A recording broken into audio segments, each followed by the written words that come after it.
इस प्रकार की अगर आदत पड़ जाती है तो सारा धन खत्म होने में कोई टाइम नहीं लगेगा। ओम शांति। आज जो ये हम सुना रहे हैं वो बहुत ध्यान से सुनने और समझने की बात है। आज ये हम सुना रहे हैं कि धन बहुत कमाने के बाद भी किन कारणों से फिर गरीबी आ जाती है। वैसे धन कमाने की इच्छा या बढ़ाने की इच्छा लगभग सभी रखते हैं।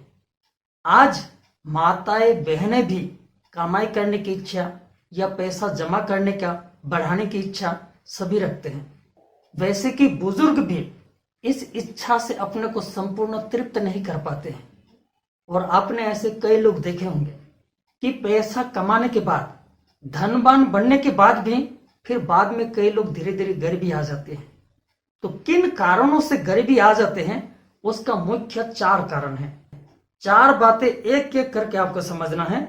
उसमें पहली बात है, हमारे मन में कभी भी इस प्रकार की सोच ना हो कि हमारे पास बहुत पैसा होगा तो लोग ऊंची नजर से मुझे देखेंगे। अगर लोगों को मालूम पड़े कि मैं कोई साहूकार हूं, मेरे पास बहुत धन है, तो लोग मुझे सम्मान देंगे। इस प्रकार की अगर सोच होती है, फिर कई लोग ऐसे होते हैं कि जहां 10 रुपये का नोट निकालना होगा वहां 500 रुपये का गड्ढा निकाल देंगे। अगर कोई उसको सम्मान देते हैं, वाह वाह करते हैं, तो धन लुटा देंगे, उसको पार्टी देंगे, शराब की पार्टी देंगे। इस प्रकार की सोच अगर होती है तो सारा धन खत्म होने में भी कोई टाइम नहीं लगेगा। क्योंकि मालूम हो कि दुनिया बहुत खराब है। दुनिया में कई ऐसे लोग हैं कि अगर मालूम पड़ते हैं तो उनसे लूटने में भी कोई टाइम नहीं लगाते हैं। तो कभी भी हमारे अंदर में यह सोच ना आए कि लोगों को अगर मालूम पड़े कि मैं साहूकार हूं, मेरे पास धन बहुत है, तो लोग मुझे सम्मान देंगे। इस प्रकार की सोच ना आए। और दूसरी बात कि पैसों के बल से कभी गलत काम करने का या तो कानूनों को तोड़ने का इस प्रकार की सोच ना रखे। क्योंकि कई लोग ऐसे होते हैं, पैसा बहुत होने के बाद, धनवान बनने के बाद पैसों की एक हिम्मत आ जाती है, बाकी डर खत्म हो जाता है।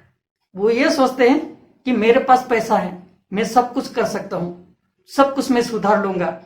इस प्रकार की सोच होने के कारण वो कोई गलत काम करने में या तो कानूनों को तोड़ने में वो निडर हो जाता है। इस प्रकार की अगर आदत पड़ जाती है तो सारा धन खत्म होने में कोई टाइम नहीं लगेगा। एक झटके में सारा जीवन का खेल परिवर्तन हो जाएगा। तो हम पैसा होने के बाद कभी भी इस प्रकार की सोच ना रखें।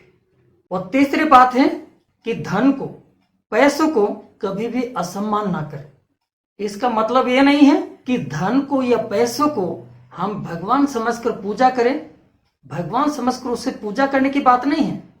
कहने का मतलब यह है कि धन को या पैसों को हम यूं ही व्यर्थ हम खर्च ना करें। क्योंकि कई लोग ऐसे होते हैं कि धन बहुत कमाने के बाद, धनवान बनने के बाद उनके अंदर में कई बुरी आदतें आ जाती हैं। कोई शराब आदि पीना, कि तरह तरह से कोई नशा आने के शिकार हो जाना, या तो कोई जुआ खेलने की आदत पड़ जाना। इस प्रकार की अगर बुरी आदतें आ जाती हैं तो पैसा खत्म होने में, गरीबी आने में कोई समय नहीं लगता है। अगर इस प्रकार की कई बुरी आदतें हमारे अंदर में आ जाती हैं तो फिर से वो गरीबी आ जाएगी। उसके एग्जाम्पल में एक सत्य घटना किसी की सुना रहे हैं, जो अब वर्तमान में वो बीके हैं।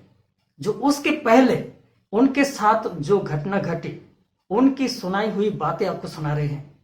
वो पहले एक कार डीलर था और उनको हर महीने में 3 से 3.5 लाख रुपया उनको मंथली इनकम होता था। पैसों की कोई कमी नहीं थी। लेकिन धीरे धीरे उनको शराब पीने की आदत पड़ गई, फिर उनको अलग अलग तरह के नशे करने की आदत पड़ गई, फिर किसी के संग में आकर जो हीरोइन पाउडर, ड्रग पाउडर होता है, वो नाक से लेना होता है, वो लेने की आदत पड़ गई। पहले पहले ऐसा सोचा कि एक डोज 4-5 हजार रुपया है, उनके पास कोई पैसों की कमी नहीं है, 4-5 हजार रुपये हैं, एक डोज ले लेते हैं। फिर वो धीरे धीरे उनको रोज लेने की आदत पड़ गई। फिर कभी कभी उनको 2 बार लेने की आदत पड़ गई। फिर वो कहीं भी बाहर में जाता था, उनको हमेशा डर रहता था, क्योंकि वो हाथ में, किसी के हाथ में भी पकड़ में आ जाए, उनको जेल में भेजा जाता है और उनको लेना ही पड़ता है। कभी कभी उनको 10,000 हो, 20,000 हो, कहां से भी मांगा कर उसको लेना पड़ता था। क्योंकि वो नहीं लेने से उनका ना कोई दिमाग चलता था ना कोई शरीर चलता था। इस प्रकार के होने के कारण हमेशा एक भय लेकर चलता था और मन में एक तनाव जैसा रहता था, और उस प्रकार के पहले जैसे वो काम भी नहीं कर पाते हैं, और धीरे धीरे उनकी कमाई भी कम होने लगे और खर्चा उनको ज्यादा जाने लगा। इस प्रकार से 2 साल के अंदर उनका सारा पैसा जैसे खत्म हो गया। फिर से जैसे उनकी गरीबी आ गई, और गरीबी आने के कारण उनके अंदर में तनाव भय और बढ़ते गया। वो छोड़ना चाहते हुए भी वो छोड़ नहीं पाते हैं। इस प्रकार के होने के कारण 2 साल के अंदर उनके जीवन में एक बुरी हालत में आ गए। फिर उनके रिश्तेदार किसी से ये सुना कि ब्रह्मा कुमारी में जाने से उनके जीवन में सुधार आ जाएगी। फिर वो ब्रह्मा कुमारी में आकर राजयोगा मेडिटेशन कोर्स लेते हैं और मेडिटेशन का प्रैक्टिस करना शुरू करते हैं, और मेडिटेशन के द्वारा उनके अंदर में एक दृढ़ संकल्प जागृति होती है, एक शक्ति की जागृति होती है, जिसके आधार से इस बुरी आदतों पर वो विजय प्राप्त कर लेते हैं।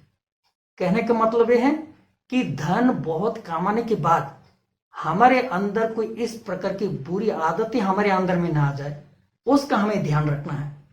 और चौथी बात है कि जिस कारोबार से या जिस धंधे से आपके धन की वृद्धि हो रही है, उस कारोबार को कभी भी असम्मान नहीं करें। क्योंकि आपको यह बात मालूम हो, हर एक के नाम से या जन्म पत्री में हर प्रकार का धंधा छूट नहीं करता है। कोई है जो ज्वेलरी के धंधा से वो मालामाल बन जाता है, और कोई किराने के धंधा करके भी मालामाल बन जाता है। लेकिन अगर कोई किराने के धंधा करने वाले, उनको किराने के धंधे से मन हट जाता है, अगर वो ये सोचता है कि किराने का धंधा छोड़कर मैं ज्वेलरी का धंधा करूंगा, मैं कोई नौकरी करूंगा, अगर इस प्रकार की सोच रखकर उस प्रकार के वो धंधे में ध्यान नहीं देते हैं, तो उसका धंधा भी मुख मोड़ लेता है। क्योंकि जिसको हम प्यार करते हैं वो हमारे नजदीक आना चाहते हैं, और जिससे हमारा प्यार खत्म हो जाता है, जिससे हम मुख मोड़ना चाहते हैं, वो भी धीरे धीरे दूर हटना चाहते हैं। अगर जिस धंधे से, कारोबार से हमारे धन की वृद्धि हो रही थी, अगर उनसे हम मुख मोड़ने की कोशिश करें, तो वो भी धीरे धीरे एक दिन हमसे दूर हट जाएगा। तो ये जो हम 4 बातें सुनाएं कि धन बहुत कमाने के बाद भी हमारे फिर से गरीबी ना आए, इसके लिए 4 बातें हमें ध्यान में रखनी है। अगर ये सारी जानकारी आपको अच्छी लगी तो आपके संपर्क में जो भी हैं सबको इस वीडियो को शेयर करने में आप मदद कीजिए। ओम शांति।